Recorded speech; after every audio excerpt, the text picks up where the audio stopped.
Hi everyone, this is Lexy. Thank you for joining me today here. We're gonna be looking at how we pack some shopping bags that we give out to the community, to people that are in need every week. And I would like for you to accompany us on this journey to see what we pack for them and see other things that we give people that are maybe first timers. And I just want you guys to see what we give them. So when there's someone that's a first timer, we like to include in our shopping some glow tracks.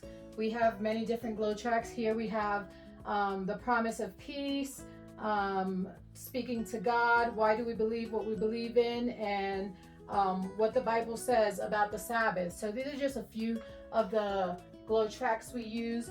We also usually put in for first timers Steps to Christ and a GC. That's always a good one to share with them. And we will also, if it's a family that we know that doesn't have a Bible, we'll include a Bible and a children's Bible also. These Bibles are really cool. They have in the back the 28 fundamentals of the Adventist Church. They have a full Bible study of the faith of Jesus, and they also have another 60 question Bible study that goes from the front to the back of the Bible with different subjects. So let's go ahead and start packing our bags. We usually start with some rice, so we're going to tip these over like this so that we can get them filled up with the larger items. So these are the rice bags that we give, 1 kilo, and this just really depends on how big the family is. If it's a larger family, we'll do 2. But for today, these are just generic bags that we're making to share with you guys. So we don't have anybody specifically in mind. They'll just sit here until the weekend for if somebody asks for a bag. They many times come and ask, but if they don't, we'll just take a couple of bags and walk down the block and see if there's anybody that's in need. We'll give them some prayer. Most likely give them a glow track and then give them one of these bags of food. We give them 1 kilo of beans also. These are just regular pinto beans that we give them. And if you can see, like, I don't know if you can see here on the side, we buy them by the sack so that we can be able to give them this portion, because if you buy them individually, it's really expensive. So we have people that supply us by the sack. Then we also give them some maseca. This is to make tortillas. There's a lot of women here that work from morning to night, and they just don't have time to put their corn and all their stuff to make their tortillas every day. So we'll supply them with this.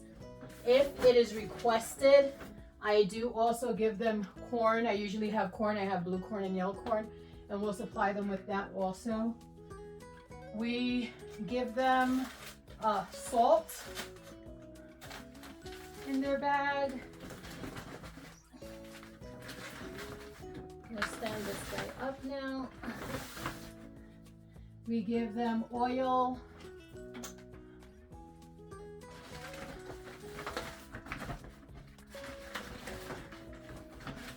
So we usually try to give out at least 2 of these a week, but sometimes it's only 1, sometimes it's 4. It just depends on the need of the people in the week.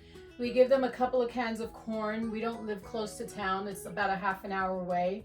So it's easier for me to get some cans of veggies instead of trying to bring them fresh veggies every time, because it's just a little difficult to be going up and down, and they don't have time to do that. They're always working also. So we supply them with a few cans of veggies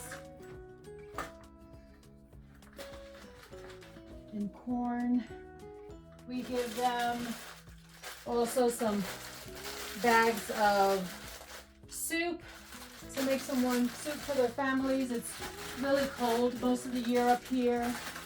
We live really close to the volcano, so it can get pretty cold over here. We also give them these little packets of seasoning,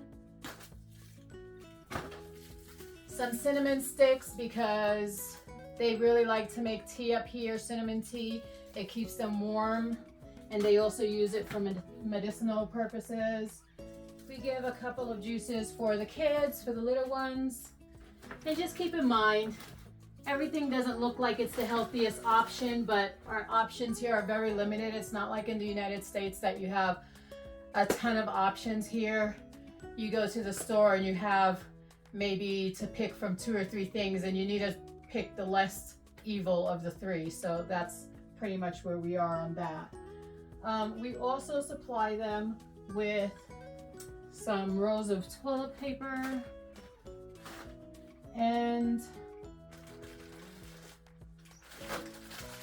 some crackers. Once again, it's not the best option for breakfast, but here people are used to giving their kids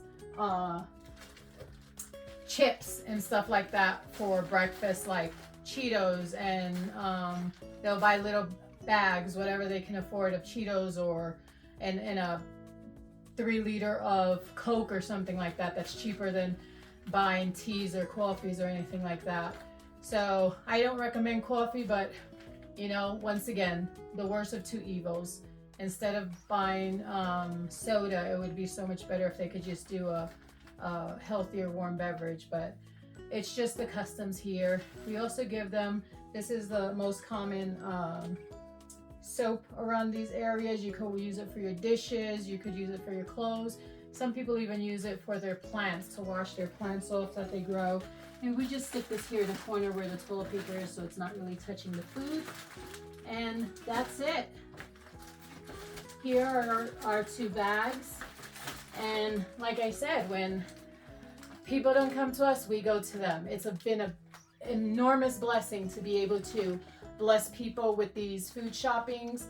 And I just ask you once again, if you haven't donated, it would be great for you to help us out with this. Sometimes we don't have, and I have to turn people away when I know that they're really in need. Sometimes I'll just give them some of my own food, but it's been a blessing for us.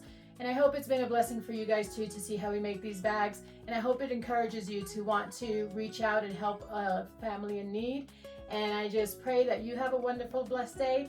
And thank you for joining me in this day on this journey, making these food bags. You have a wonderful rest of your day.